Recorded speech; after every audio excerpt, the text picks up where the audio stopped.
34 anos atrás para cá, foi a primeira cirurgia bem-sucedida, totalmente videolaparoscópica. Ou seja, houve esse crescimento da cirurgia e é algo que a gente não pode mais mudar, né? Hoje em dia tem residência de cirurgia que os alunos, que o médico que acabou de formar o residente reclama porque a residência é exclusivamente por videolaparoscopia. É ruim e é bom, né, ao mesmo tempo, porque um método que veio para ficar, não tem mais jeito. Então, quem não se adequar a essas novas normas, nova regra, nova forma de se operar, fica ultrapassado. Eu comecei a fazer videolaparoscopia em porco em 1997, ou seja, 10 anos depois de ter iniciado as primeiras cirurgias videolaparoscópicas. Então, eu já estou com 24 anos de vídeo. Mas tem muita coisa para evoluir, mas eu acredito também que o cirurgião ele precisa ter essa capacidade de conhecer todos os lados. Então, quando você entra numa residência que só faz videolaparoscopia, é ruim porque você não conhece as outras complicações, né? As outras formas de se abordar uma cavidade, as outras várias incisões que a professora Carol mostrou para vocês na laparotomias, né? Então, a gente vai falar um pouco sobre isso agora, sobre as bases da cirurgia videolaparoscópica. Então, o conceito láparo é do grego, em partes moles, da parte lateral do abdômen, né? Entre as margens das costelas e o quadril até o pubis. Então, ou seja, nas laterais do abdômen é chamado lápara, em grego. E escopen seria olhar, ver. Então, olhar pelo lado. Antigamente, os antigos acreditavam que se você fizesse qualquer tipo de incisão no meio do abdômen, você matava o paciente. Então, eles, até por causa da questão religiosa, né, do obscurantismo da Idade Média, e a questão de não se invadir o corpo, senão você poderia ser considerado um herege e queimar na fogueira. Você não podia invadir e estudar o corpo. E aí eles já tinham esses conceitos muito mais antigos do que na Idade Média, de que essa parte lateral do abdômen poderia ser adentrada para dentro da cavidade abdominal pela lateral do corpo. Então, o laparoscópio é um aparelho óptico introduzido através de uma incisão na parede abdominal, a fim de examinar, realizar cirurgias e realizar biópsias em órgãos, sem que a gente precise abrir, né, fazer uma laparotomia, abertura da cavidade. A gente faz pequenos orifícios, né, um orifício que você vai lá dentro e olha. Então, foi assim que a videolaparoscopia iniciou. Inicialmente, abria-se um buraco, colocava um trocáter dentro e ficava jogando uma luz lá dentro e olhando o que poderia ser.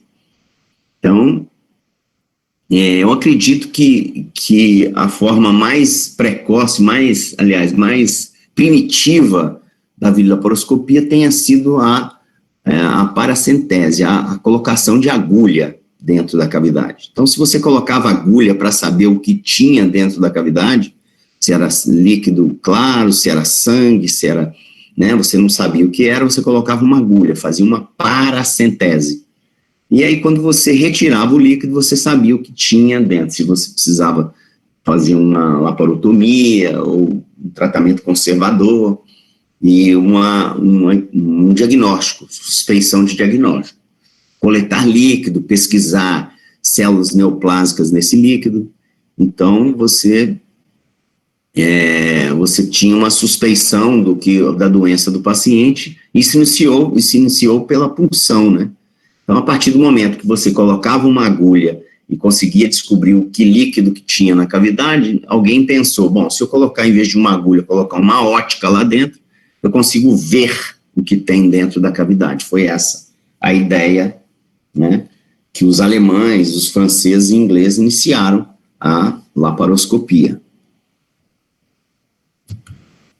Então, aqui a gente tem um histórico aí, ó, de 1920 já, com Zollikofer, na Suíça, que promove o primeiro pneu peritônico com CO2. Corretamente, ele colocou gás carbônico porque ele não provocava embolia, né? O gás carbônico não provoca a embolia e o organismo conseguia captar pelos vasos sanguíneos do peritônio de volta, jogava esse CO2 na corrente circulatória e era expirada pelo pulmão.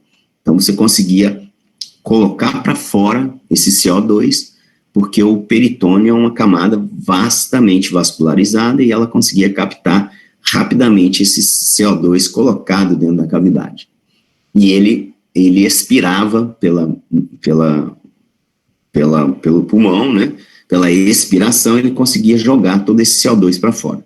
Até porque você consegue hoje, aliás, há pelo menos uns 10, 15 anos já, você adapta um aparelhinho de medir a quantidade de CO2 expirado pelo pulmão no tubo endotraqueal do paciente. Então, você coloca lá o aparelhinho, né? E quando o paciente está sob anestesia, respirando com o tubo e o CO2 passando pelo aparelho, pelo capnógrafo, ele consegue medir a quantidade do CO2 expirado. Hoje em dia, né? Nessa época era mais complicado, em 1920. Em 29, o alemão Kuhl utilizava lentes e 2 trocáteres para colocar a ótica lá dentro, com a lente, e conseguir visualizar. Na Inglaterra, em 54, para você ter uma ideia, para vocês terem uma ideia, demorou 25 anos, né, 25 anos para se conseguir um sistema de óticas ideal para você conseguir olhar. E em 60 veio o Kurt Sem, que inclusive é marca de aparelho, inventa um insuflador automático. Então ele coloca um aparelho para insuflar a cavidade, né? Ele consegue insuflar a cavidade e manter uma pressão ideal para que você não fique trabalhando com variação da câmara dentro da cavidade. Então, se você está operando, você tem que ter uma câmara, quer dizer, você tem que ter uma dilatação da cavidade e você consegue ver tudo lá dentro. Ele não pode ficar, diminuiu só 2, o abdômen abaixa, aquela visão some. Aumenta o CO2, o volume, a pressão do CO2, então isso também era muito ruim para o paciente, causava muita instabilidade. Então, esse Kurt Sem inventou esse insuflador automático. Ele mantém a pressão e o fluxo constante, quer dizer, ele mantém o fluxo conforme a pressão ideal. A gente mantém na pressão na cavidade em torno de 12 a 15 milímetros de mercúrio. Então, se você mantém essa pressão de 12 a 15 milímetros de mercúrio dentro da cavidade de CO2, o abdômen não muda, você mantém, você faz cirurgia de 1, 2, 3, 4, 5 horas, o tempo que for necessário, com aquela cavidade praticamente imóvel, né, sem a parede abdominal abaixar e sumir com a câmara que você precisa visualizar as vísceras. Em 1985, olha só, já são mais 25 anos. Aí já veio uma câmara com câmeras acopladas ao sistema de lentes, ou seja, você consegue visualizar em uma televisão, um monitor, né? Em 1985, ele já conseguia visualizar no monitor o que a lente captava dentro da cavidade. Então, demoraram muitos anos para se chegar até 85.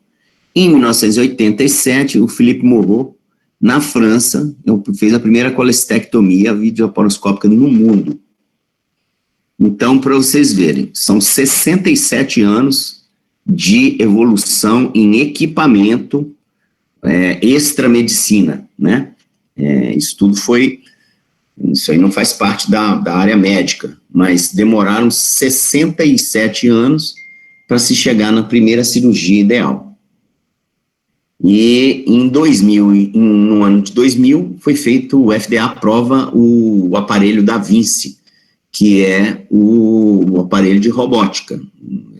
Seria você colocar a câmara e as pinças na parede do abdômen do paciente, acoplar a ponta dessas pinças a um robô, e você faz a cirurgia fora você sem tocar nas pinças. Você monitora o robô e o robô monitora as pinças. Então, nisso, a grande vantagem é que as pinças, elas são totalmente diferentes das cirurgias por videolaparoscopia, porque elas têm mobilidade 360 graus, você pode girar todo como se fosse uma mão mesmo, que estivesse tocando na pinça, ou a pinça tocando nas estruturas. Então, você tem uma sensibilidade maior, você tem uma capacidade maior de mobilizar as pinças, nesse caso. Então, as grandes vantagens da cirurgia videolaparoscópica são a cirurgia com incisões mínimas, né? São mais estéticas. Quando você faz incisões mínimas, você traz cicatrizes mínimas. Menor tempo de dor, menor dor no pós-operatório, o paciente sente muito menos dor, porque você lesa menos nervos, tanto cutâneos quanto profundos. E isso, quando você tem menos dor, você tem menos lesão, e quando você tem menos lesão, você provoca menos liberação. A liberação é menor de substâncias responsáveis pela dor.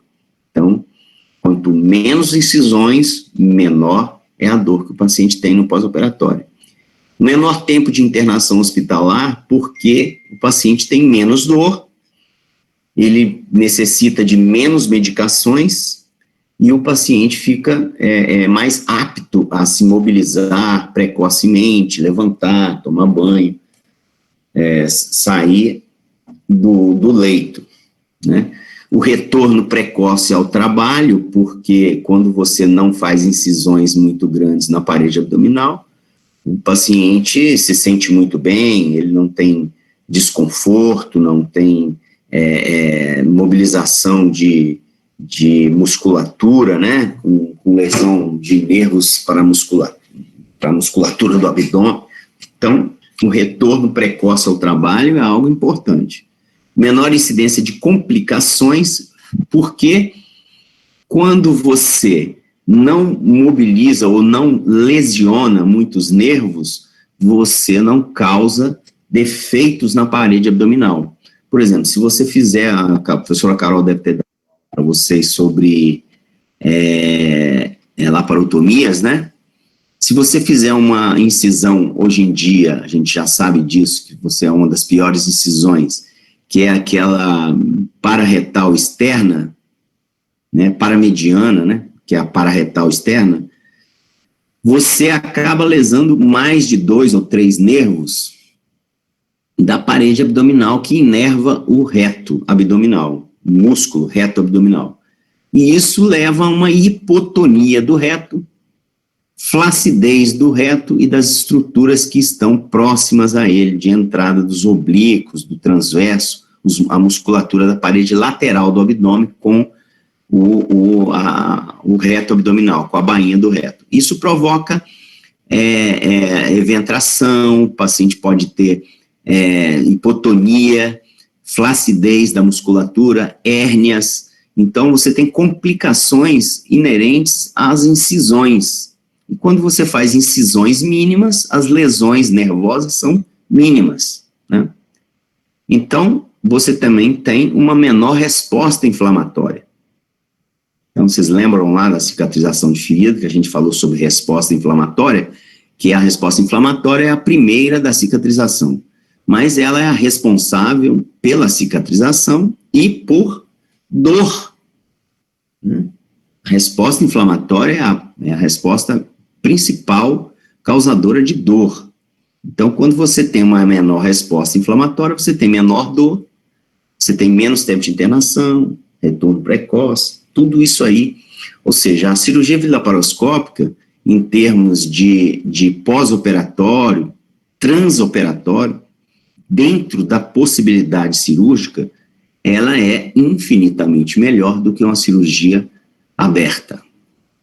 Apesar da gente, do médico, conversar com o paciente, transmitir todas as informações possíveis, sempre fica muito duvidoso o esclarecimento para o leigo. Então, isso cabe a vocês também, passarem para os pacientes, mesmo que não sejam cirurgiões, que a cirurgia videolaparoscópica não tem diferença absolutamente nenhuma em termos de objetivo. Qual é o objetivo da colecistectomia? É você entrar na cavidade, fazer a ligadura do ducto cístico, da artéria cística, de ressecar, tirar as pregas peritoneais da vesícula com o fígado e retirar essa vesícula. Qual é a diferença da cirurgia aberta para a cirurgia videolaparoscópica nesse caso? O acesso.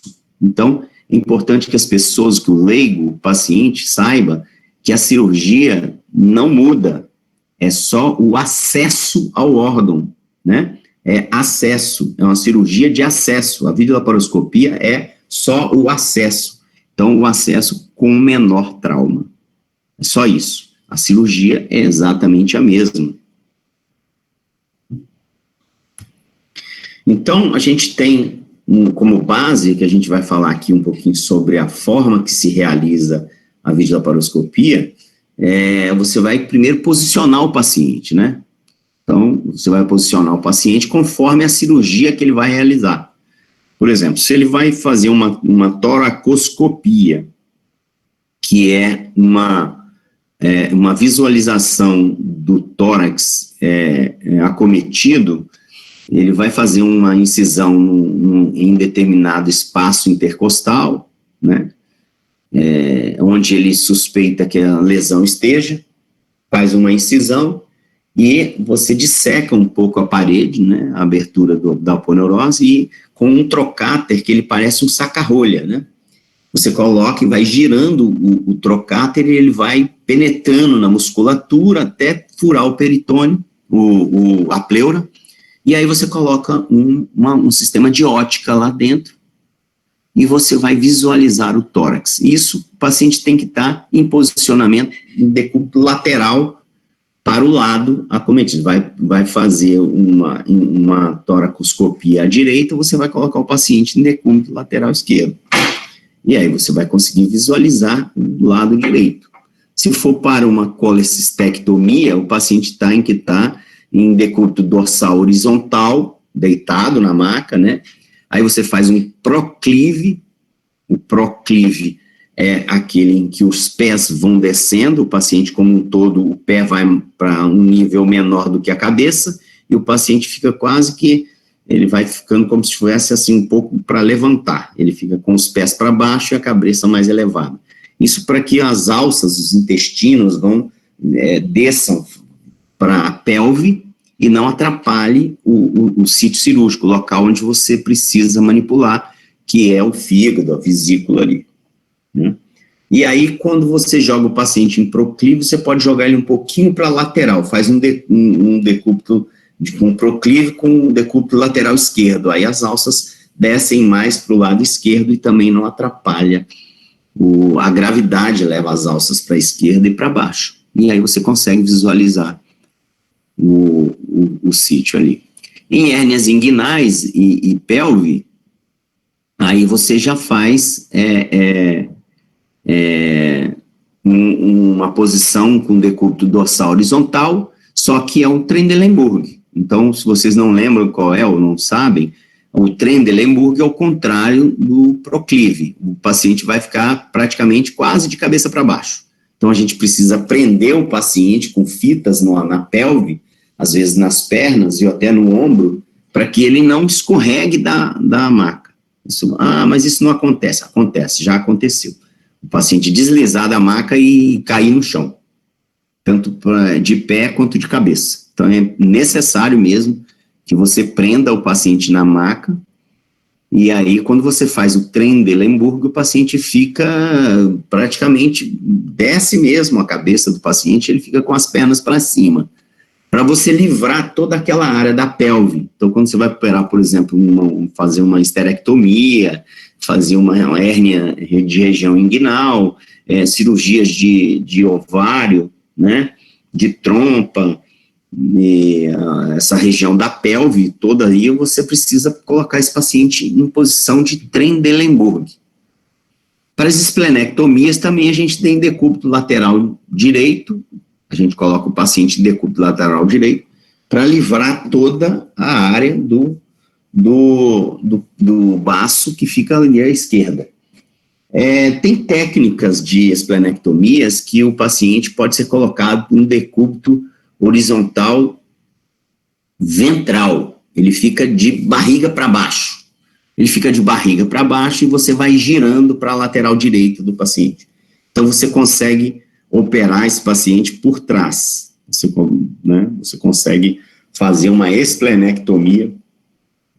Tem esplenectomias, as esplenectomias é uma cirurgia que existe 3 formas de você realizar. Você pode fazer em decúbito lateral, decúbito dorsal e decúbito ventral. E o tórax, como eu falei para vocês, são posições variadas.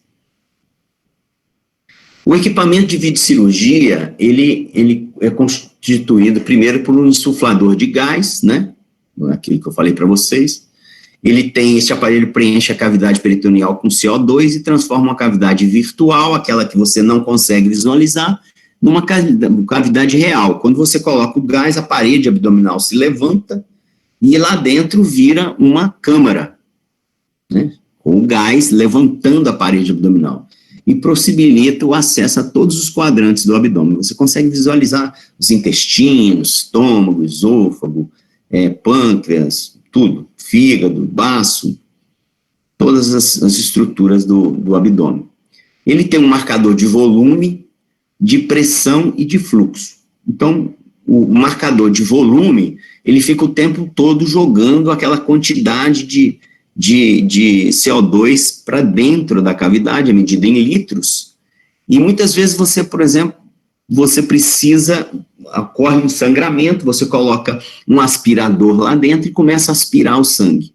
Então, quando você começa a aspirar aquele sangue, junto com o sangue, você está aspirando o gás carbônico.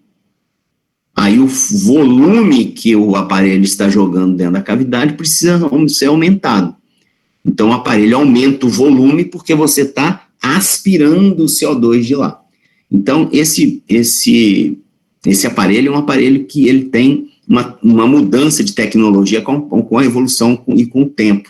Ele foi aumentando. Hoje existem aparelhos que fazem 45 litros por minuto. Ou seja, você pode botar um aspirador lá dentro e jogar a pressão aqui fora e você vai aspirando e vai colocando lá dentro e a câmara continua do mesmo jeito. O abdômen não abaixa. Mas se ele não tiver um bom insuflador de gás, você não consegue jogar a quantidade de gás que o aspirador está aspirando. Então, aí ele perde a qualidade porque a câmara vai baixar. A parede abdominal vai descer e você não vai visualizar direito a cavidade.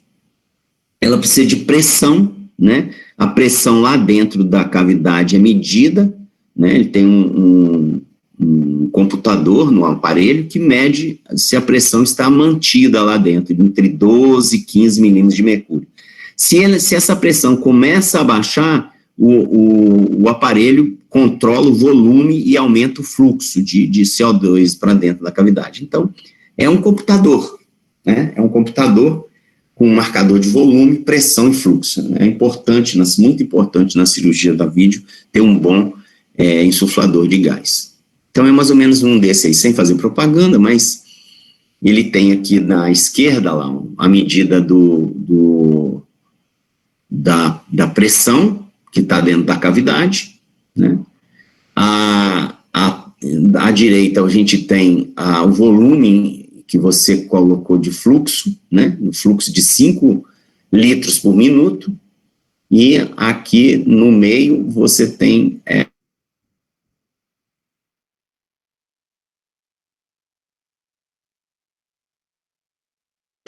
já em último, dos mais importantes, além da imagem, né? Bom, a agulha de Verres é essa agulha aí, ó, que vocês estão vendo aí, e ela tem uma ponta retrátil com um pistãozinho aí dentro, tá vendo? Então, a ideia é você, quando coloca essa agulha, esse pistão, ele entra para dentro da agulha.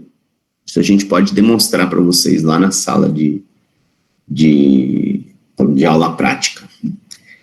Quando você pressiona essa ponta dessa agulha na parede abdominal, esse pistão, ele entra para dentro da agulha, e a agulha com o bisel, vocês podem ver o bisel na figura de baixo, né? Esse bisel acaba perfurando a parede abdominal e vai entrando. Quando a pressão sobre o pistão acaba, né, da parede, que você chegar dentro da cavidade, aí ele tem uma mola e o pistão entra e oclui a ponta da agulha. Para que serve isso? Para você não causar lesão em intestinos, em vasos, em estruturas dentro da cavidade abdominal, né? Porque se você colocar uma agulha de ponta e ela passar a cavidade, ela vai acabar perfurando o intestino, perfura a bexiga, todas as estruturas viscerais que tem dentro da cavidade abdominal. Então, essa ponta retrátil, esse pistãozinho retrátil, ele faz essa ação. Mas para que colocar agulha? Porque com essa agulha, a gente consegue acessar a cavidade abdominal sem o risco de você perfurar uma víscera, e através desse buraquinho aqui, que vocês estão vendo na agulha, no pistão, você consegue fazer o pneumoperitônio. Aí você acopla na ponta da agulha, aqui na parte de trás da agulha, um gás, o gás carbônico, que vem daquele aparelho que eu acabei de falar, que é o insuflador, e ele injeta o gás carbônico, insufla a cavidade e afasta a parede abdominal das alças intestinais.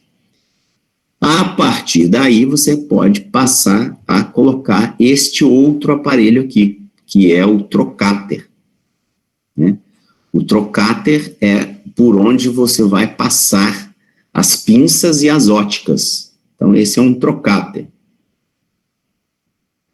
Esse trocáter, para vocês verem embaixo, ele tem um mandril. Esse é um mandril com ponta fixa, olha, ele não tem aquele sistema retrátil como tem a agulha. Esse aqui, mas tem outros. Esse é um trocáter que eu fiz foto, é meu, antigo já. É um trocáter da Karl Storz, mas ele é muito, muito rústico, mas ele não dura a vida toda. Acho que se meu tataraneto for fazer cirurgia, ele vai usar o mesmo trocáter. Esse é um produto alemão, ele dura a vida toda, mas hoje em dia, a parte de baixo, que a gente tem também e usa muito, é um trocáter, que é a parte de baixo, com ponta retrátil. Ou seja, quando você coloca o trocáter dentro da cavidade, essa ponta dele não perfura nada, ele entra para dentro do trocáter, retrai para dentro do trocáter, e o trocáter bate lá dentro nas estruturas, mas não lesiona nenhuma estrutura da cavidade. Eu vou dar uma pausa aqui, assim, só para perguntar para vocês se alguém tem alguma dúvida. Se tiver alguma dúvida, não entendeu do que eu falei, pode perguntar.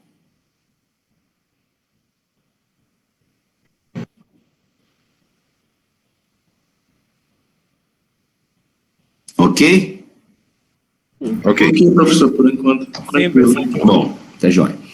Bom, aqui é uma forma que eu estou mostrando para vocês, que é a forma que não é a que eu faço, mas que eu já vi muita gente fazer, a forma de colocar uma agulha de Verres dentro da cavidade abdominal. É pela região do umbigo, tá vendo ali embaixo, parece que tem uns pelos pubianos perto da mão, né, na esquerda aí, vocês podem ver. Então, a parte de baixo está com a mão dele, ele segura ali no abdômen, na parede abdominal, segura a parede e levanta a parede, como se tivesse pegar a barriga e arrancar para cima, assim. Então, ele pega a barriga e levanta com a mão, pegando a gordura, e levanta a parede abdominal, e através de uma incisão que faz no umbigo, ele coloca a agulha. Ele coloca a agulha dentro da cavidade peritoneal. Eu prefiro fazer de forma diferente. O que eu faço é, eu abro a incisão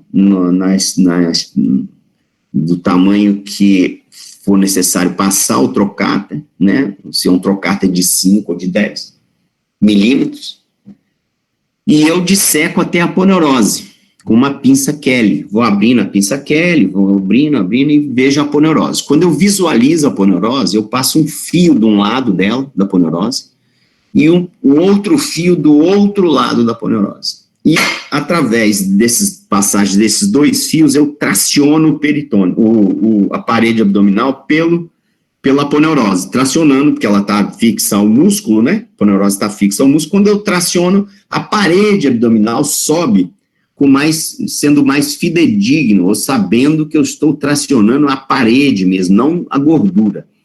Quando o médico opta por segurar a parede com a mão, a parede que eu digo, a parede abdominal, que seria só praticamente gordura, você deixa para baixo a estrutura muscular e a parede mesmo abdominal fica muito próxima das alças. Então, eu prefiro tracionar o peritônio, e aí sim eu coloco a agulha, ou passo o trocáter diretamente para dentro da cavidade, sem a ponta dele, porque é um método que a gente chama de técnica de Hassan, que é a passagem sob visão direta. Você faz uma incisão, passa uma pinça ou um porta-agulha rombo para dentro da cavidade e abre o porta-agulha, e você consegue visualizar as alças lá dentro. Aí você, olhando as alças, você pode colocar o trocáter macio, entrando tranquilo ali, sem provocar nenhuma lesão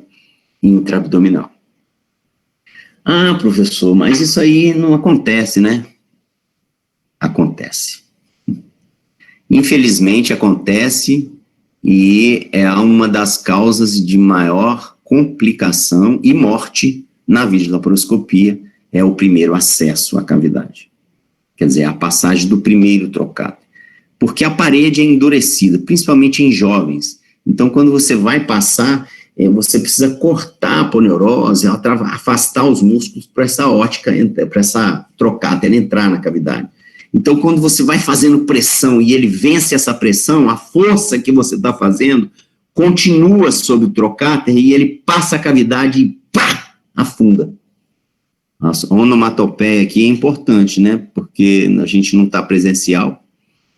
Então, ele passa aquela resistência da parede abdominal e o trocáter afunda, vai lá atrás e às vezes pega na cava, na aorta, pega em ilíaca, em grandes vasos da região do reto peritônio, perfura a víscera, é complicado. Então, essa técnica de você fazer o primeiro acesso para a colocação da ótica é o mais importante no acesso à videolaparoscopia. Então, essa primeira passagem é importante, né? Então, a peça que penetra a cavidade para a transmissão da imagem através de um cabo que se conecta ao processador de imagem chama ótica. Então, a gente passou os trocáteres. A seguir, eu vou passar um vídeo para vocês, que o vídeo mostra como é que a gente realiza esse procedimento, né? Então, e depois que você consegue passar aquele trocáter, aquele grande que eu mostrei para vocês, você, por dentro dela, você passa a ótica. A ótica, ela tem uma luz em volta, né? É a ótica. Então, ela pode ser de várias medidas de espessura, variando de 4, 5 ou 10 milímetros. Então, a grossura dela, ela pode ser mais fina que um dedinho mindinho, bem mais fininha do que a ponta de um dedinho mindinho, e pode ser da grossura de um polegar, um pouco menos, né, da ponta do polegar. Então, você tem óticas fininhas e óticas mais grossas. Então, ela pode ser de 4, 5, em torno de 5 e 10 é o mais comum, milímetros, quer dizer, meio centímetro a 1 centímetro. Então, o ângulo de entrada da ótica pode ser de 0 grau, 30 graus ou 45 graus, a ponta dela. Quando você tem uma ótica de 0 graus, significa que quando você passar a ótica, você vai estar olhando para frente. O que você está visualizando é que está exatamente à frente da ótica. Quando você tem uma ótica com a ponta de 30 graus, você está vendo, você vai visualizar o que você estiver vendo. Ela está a 30 graus da ponta da ótica. E tem outra ótica que você visualiza a 45 graus. Então, o que você estiver vendo, você vai estar vendo exatamente na lateral. Então, se você quer ver a lateral, você tem que ir girando a ótica para visualizar a estrutura que você quer ver. Mas para que serve isso? Para que serve ter ângulo de entrada da ótica? Porque muitas vezes você não pode visualizar diretamente o paciente. Por exemplo, se eu quero ver uma vesícula, eu posso pegar um trocáter de 0 grau e operar normalmente. Eu jogo a ótica e olho a vesícula de frente, não tem problema nenhum. O problema é quando você tem alguma estrutura em que você não consegue visualizar diretamente, você precisa ir de lado e olhar para aquela estrutura que fica de lado. Então, você precisa de uma ótica que visualize pelas laterais e não pela frente. Por exemplo, na cirurgia de hérnias inguinais, você trabalha dentro de uma tenda de peritônio. Você afasta, abre o peritônio e coloca a ótica lá dentro do peritônio e visualiza pelas laterais. Porque se for só de frente, você não consegue ver em cima, embaixo, para um lado e para o outro, porque você não vai ter angulação para todos esses lados dentro dessa tenda de peritônio. Então, você precisa dessa angulação. As óticas hoje têm uma tendência todas a serem a 30 graus. Eu tenho ótica de 0 grau, tinha uma ótica de 45 graus que a gente usava para cirurgia de hérnia, mas a ótica em geral é uma ótica de 30 graus. Se tiver uma ótica de 30 graus, você consegue fazer praticamente toda e qualquer cirurgia. Então, são peças de metal com interior de fibra ótica, resistente à temperatura, porque precisa ir à autoclave, né? Você precisa esterilizar isso. E em volta dela, ela tem uma estrutura de fibra também, que transmite luz. Então, além da ótica que você visualiza dentro da cavidade, ela transmite essa ótica para uma televisão, essa imagem para uma televisão, você tem uma parte ao redor dessa ótica que tem luz, porque sem luz não tem imagem, né? Então, se você colocar uma ótica dentro da cavidade peritoneal, está tudo escuro lá dentro, você não vai ver nada, não vai conseguir operar. Você precisa de luz. Aí você tem um outro aparelho acoplado, que é uma fonte de luz. Você tem que ter uma fonte de luz que jogue a luz para essa ótica, e em volta da ótica ela jogue a luz dentro da cavidade, e aí a imagem vai estar bem limpinha, bem clarinha, né? E ela vai estar servindo para te mostrar tudo que tem dentro da cavidade. Então, essa fonte de luz conecta a ótica por um cabo de fibra especializada em transmissão de luz fria, geralmente xenônio, hoje em dia de LED, tá? Xenônio já está ultrapassado. Hoje em dia a fonte de luz é de LED. E o cabo é revestido por uma camisa de plástico estéreo para conexão à ótica. Por que um cabo de plástico que você usa? É um cabo, é como se fosse um saquinho que você pega no supermercado para pegar, botar a mão na mão e pegar o seu alimento no self-service. Não tem esse negócio agora de você pegar uma luva, botar na sua mão? Porque você não pode pegar a sua mão e meter numa água quente lá, queimar a tua mão e depois pegar, né? Você não pode esterilizar. É a mesma coisa da ótica. A ótica não pode ser autoclavada, então ela não está estéril. Então, o que a gente faz? A gente reveste essa ótica com um plástico estéril para conectar a ótica. O cabo da fonte de luz vai conectar a ótica através de uma capa de plástico, chama camisa de plástico estéril, para conexão à ótica. Então, tudo isso é uma parafernália que você precisa tá muito, assim, acostumado e é metódico. É como se fosse você entrar num avião e começar lá a pegar o checklist que fica lá, olha, a luz de pouso lá, pá, pé. Correto. 2, aí você vai fazendo um checklist, como um piloto que vai decolar com o avião, você também tem uma pessoa especializada nisso, que é o instrumentador, que ele sabe mexer com todo o equipamento.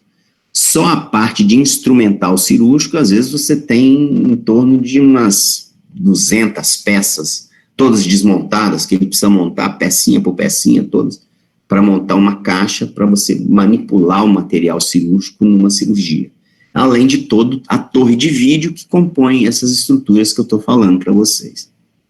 Então, a gente vai fazer toda a metodologia, toda a cirurgia, a mesma coisa, do mesmo jeito, sem saltar nenhuma etapa, porque senão acaba comprometendo a cirurgia, ou às vezes o insucesso da cirurgia.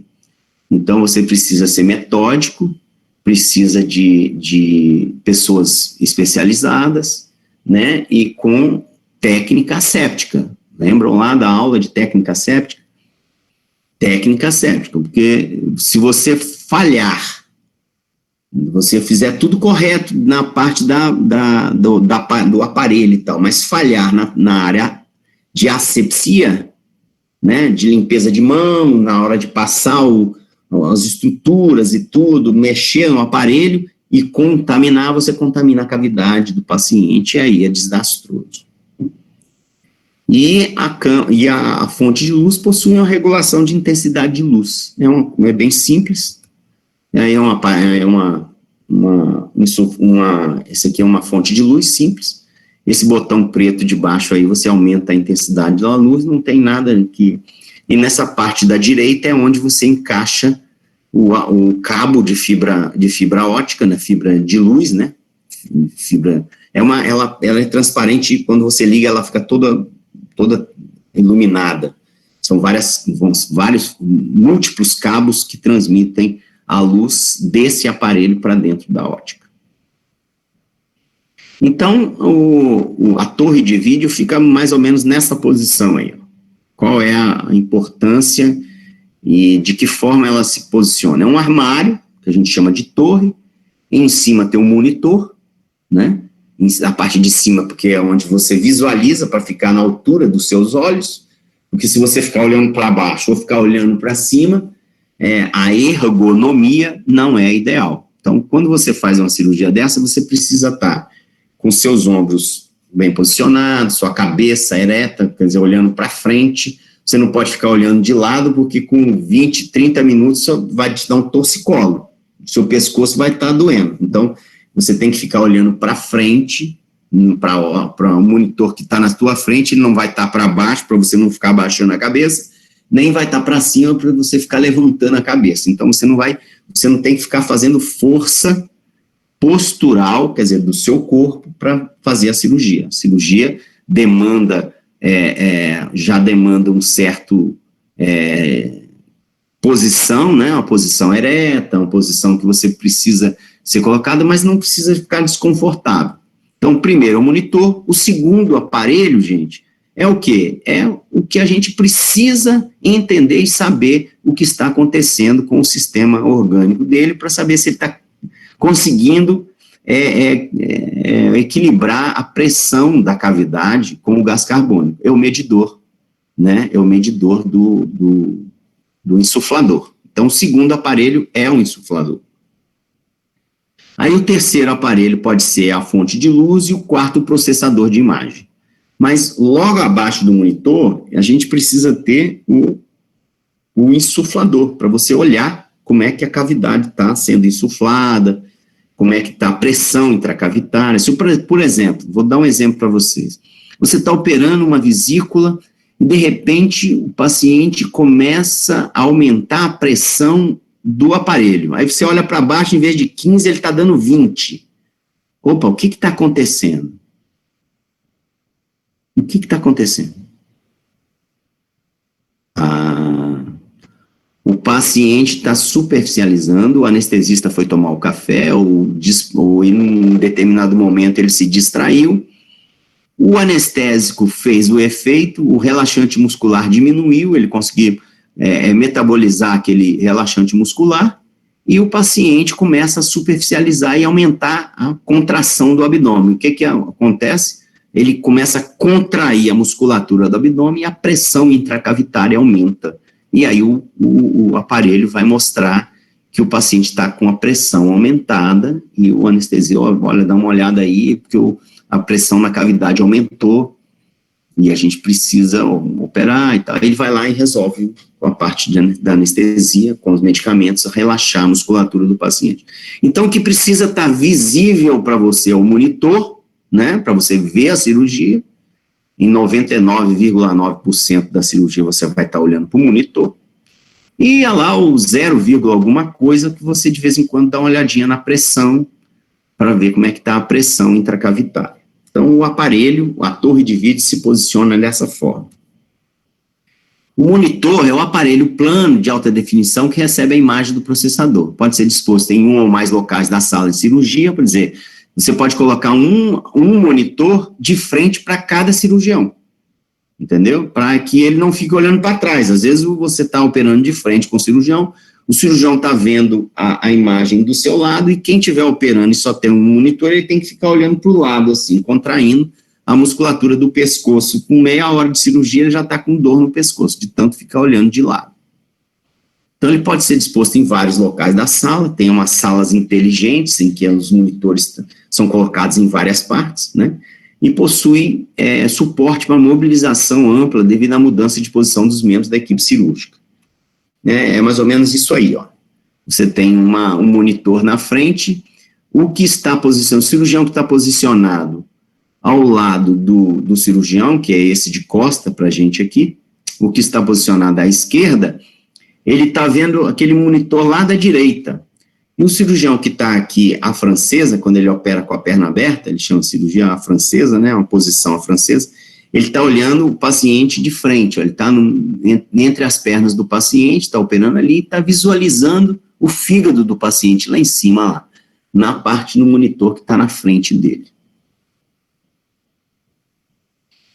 Bom, aqui a gente fala um pouco sobre o peritônio, né, e como é que você faz a confecção do peritônio. Então, primeiro você pode fazer pela agulha de Verres, com a técnica de Hassan. A técnica de Hassan é aquela que você abre a poneurose, afasta a musculatura, abre o peritônio e, olhando as estruturas dentro da cavidade, você coloca o trocáter sem o mandril, sem a parte que perfura dentro dele. Você desliza ele para dentro da cavidade e já coloca um insuflador, né? Diferença de pressão na cavidade. É importante saber por que ocorre essas diferenças de pressão. Como eu já dei um exemplo para vocês aí do paciente superficializando. O local de punção, né? Quais são os locais de punção que você faz a primeira punção? Muitas vezes o paciente pode ter tido, ele vai consultar com você e ele precisa fazer uma cirurgia de um útero, por exemplo, mas você vai fazer o exame desse paciente e dessa paciente, ela tem uma cirurgia de hérnia umbilical. Ela já fez uma cirurgia, uma correção com colocação de tela. Uma tela, ela botou ela ficou grávida, e aí fez uma hérnia umbilical muito grande, fizeram uma correção cirúrgica e colocaram uma tela no umbigo dela. Uma tela de Marlex que foi corrigida a hérnia umbilical que era grande, e aí agora você precisa fazer uma laparoscopia e passar o primeiro trocáter pelo umbigo, que é o que a gente geralmente utiliza. E para aí, não posso mais passar porque nessa região está comprometida. A gente pode fazer para o umbilical, quer dizer, para um lado ou para o outro, a passagem do trocáter, mas para a passagem da primeira vez, você precisa fazer o pneuperitônio. A região mais indicada seria um pouco abaixo do hipocôndrio direito, no hipocôndrio direito. Então, quando você faz a punção no hipocôndrio direito, você incorre em menos risco, principalmente, no hipocôndrio esquerdo, você incorre em menor risco de lesões graves na passagem da agulha, quando você coloca no hipocôndrio esquerdo, tá? Então, quando a gente não consegue passar pelo umbigo, a gente usa o primeiro local de punção no hipocôndrio esquerdo.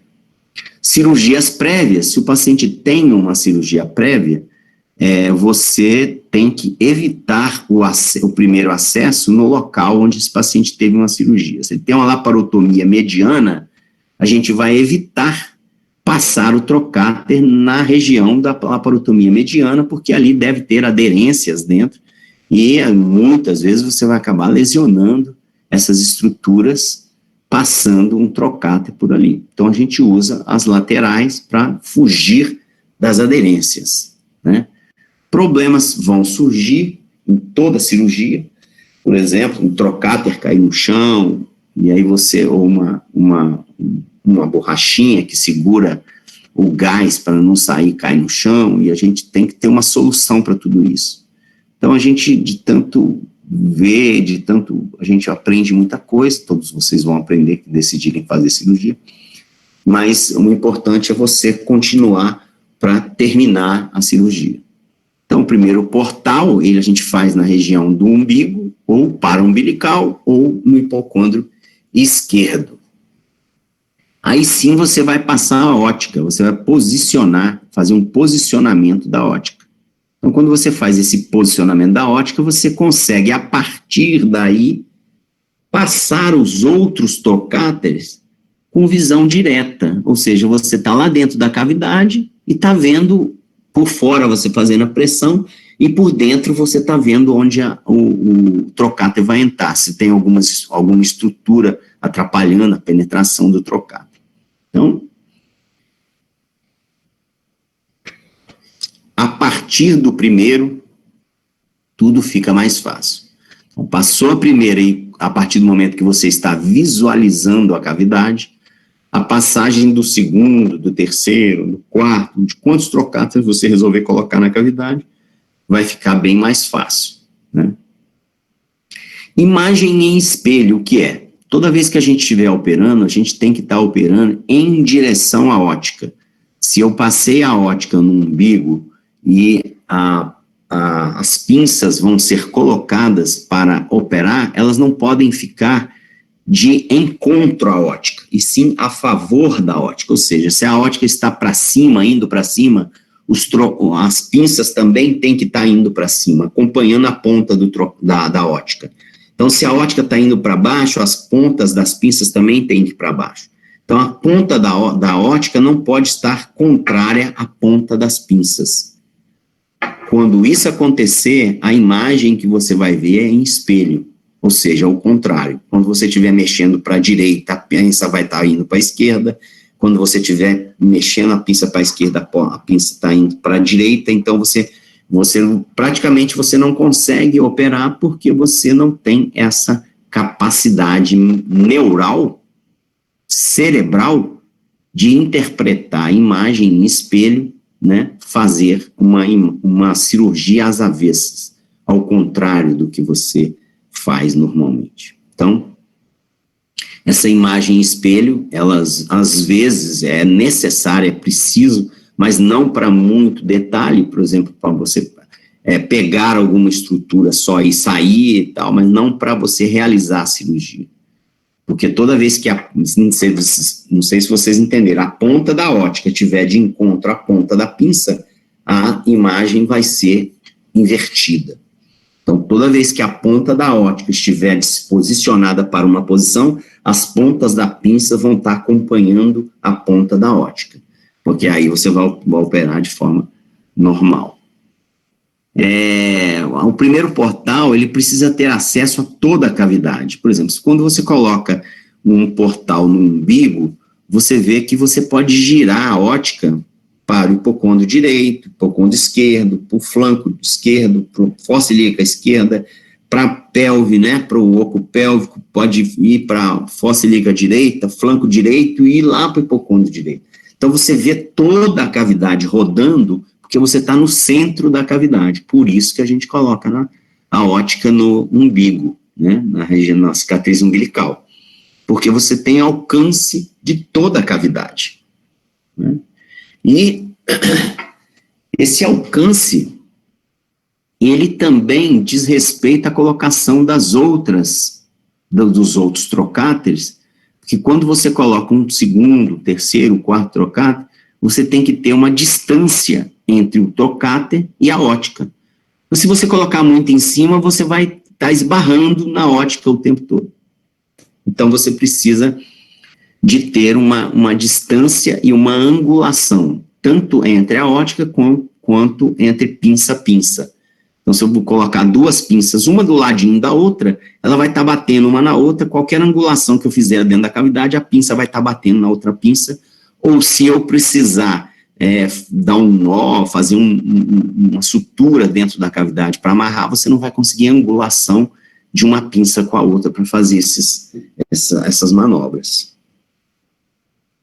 E a introdução dos outros trocáteres, ela fica muito fácil, né? Porque você vai estar visualizando a cavidade com a ótica lá dentro, tudo sendo visto, e aí você pode introduzir as óticas, porque você vai estar visualizando tudo. E o local da cirurgia, o local de introdução, vai depender de onde você vai operar. Mas, tecnicamente, gente, as pinças podem ser colocadas em qualquer parte do abdômen, tá? Aqui não pode, ali não. Isso não existe, tá? Na cavidade abdominal, você consegue, isso é uma facilidade muito boa, e te deixa muito confortável, porque você pode colocar um trocáter em qualquer parte do abdômen, tanto nas laterais, no hipocôndrio, no hipogástrio. Então, alguns locais você precisa saber a topografia de alguns vasos para não perfurar, por exemplo, nos vasos epigástricos, na região baixa do abdômen, né? Ali na pelve. Você não vai ali naquele local que você sabe que eles passam e perfurar ali. Basicamente, talvez só esses, mas a maioria dos locais você pode introduzir qualquer trocáter. As distâncias entre eles, que eu estava falando, é que você não pode botar um muito pertinho um do outro, né? Principalmente se você for se utilizar desses trocáteres para realizar confecção de ponto, de dar nós, usar um fio com o outro para você suturar uma estrutura. Então você não vai ter angulação para conseguir com a pinça fazer aquele nó. Então, essa angulação entre as pinças, a distância e a angulação das pinças são importantes nesse aspecto. Então, dificuldade. Eu estou com dificuldade de operar com esse trocáter. Não tem problema, deixa ele ali, pega outro trocáter e coloca um pouco mais para o lado. Agora melhorou bem. Eu consigo, com essa angulação aqui, eu consigo realizar. Não tem problema. A quantidade de trocáter, mas professor, não vai ficar tudo furado a parede abdominal do paciente? Não vai ficar tudo furado, até porque hoje em dia a gente utiliza a sutura intradérmica com fio para dentro, com fio monofilamentar, ele nem causa muita reação, e no final tem paciente que você praticamente não visualiza que ele foi operado. Se a cicatrização dele for boa, ele fica só uma linha tênue e branquinha, assim, coisa que praticamente passa imperceptível, você nem vê cicatriz na parede abdominal do paciente. Você pode realizar mudanças de colocação de trocado, pode acrescentar, e pode também apresentar soluções de problemas que você encontrou para isso. Por exemplo, eu fui em Barretos, lá no Hospital do Câncer em Barretos, fazer um curso lá, e tem uma equipe lá, que talvez seja uma das melhores equipes de cirurgia de esôfago e câncer de pâncreas, câncer de esôfago e pâncreas, eles têm uma técnica mundial que é deles, própria deles.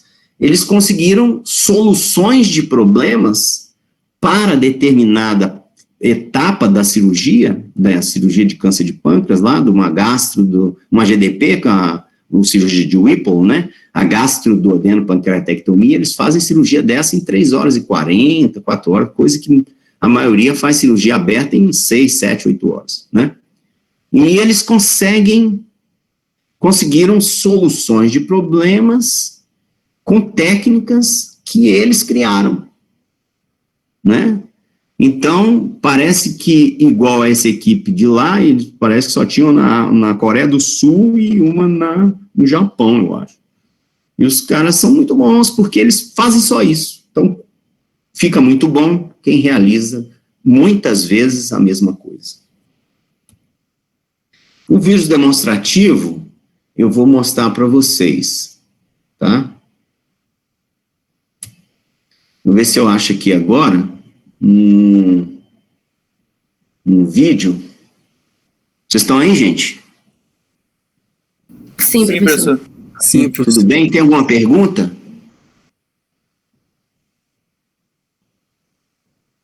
Vocês têm alguma pergunta? Professor, só uma dúvida que ficou. A óptica, ela passa por dentro do trocáter, é isso? Sim.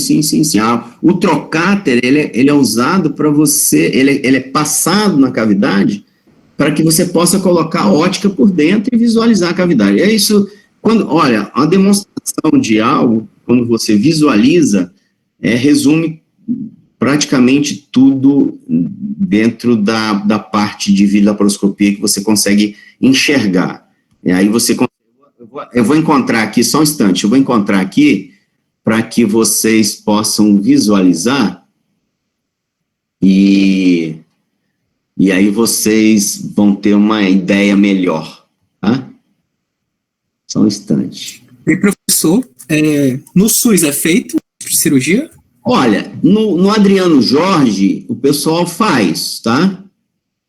Fazia, pelo menos teve uma época que os residentes foram lá, se cotizaram e compraram ótica e tal, fizeram. No Getúlio Vargas, eu acho que eles tinham 10 aparelhos de videolaparoscopia.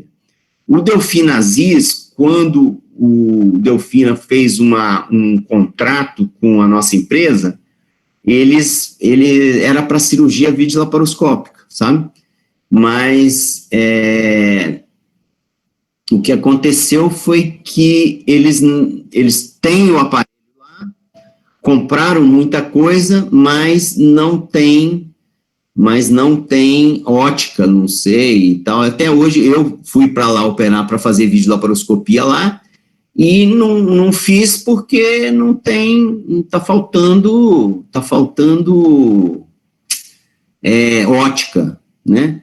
Deveria estar, eu acho que para o bem do serviço público, para o bem do paciente, para o bem de tudo, encurtar o tempo de internação, facilitar a vida do retorno do paciente ao trabalho, tudo isso aí seria excelente se os pacientes pudessem ter esse benefício de ser operado por videolaparoscopia, entendeu?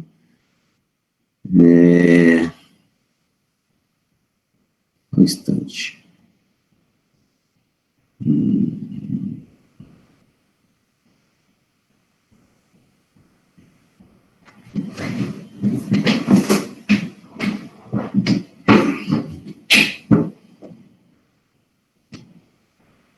Eu vou pedir uma coisa para vocês. Eu acho melhor, assim, eu ficar mostrando isso aqui vai ser pior para vocês, e eu queria que vocês reservassem, por exemplo, os alunos que vão agora para a aula de 10 às 12, são duas turmas, né? É isso?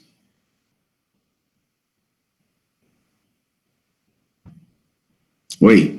Eu acho que sim, professor.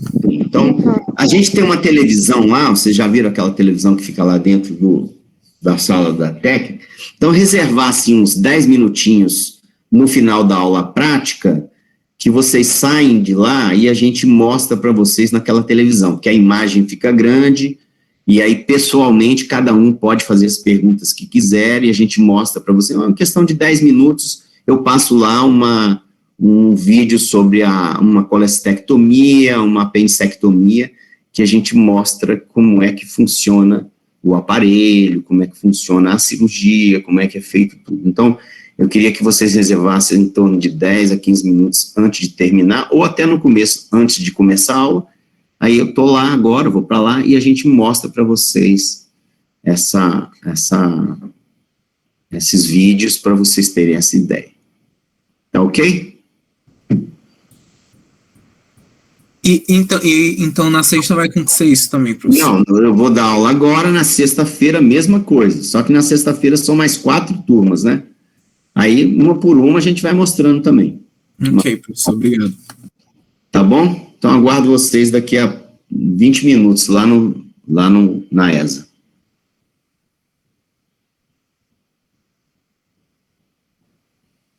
Até logo.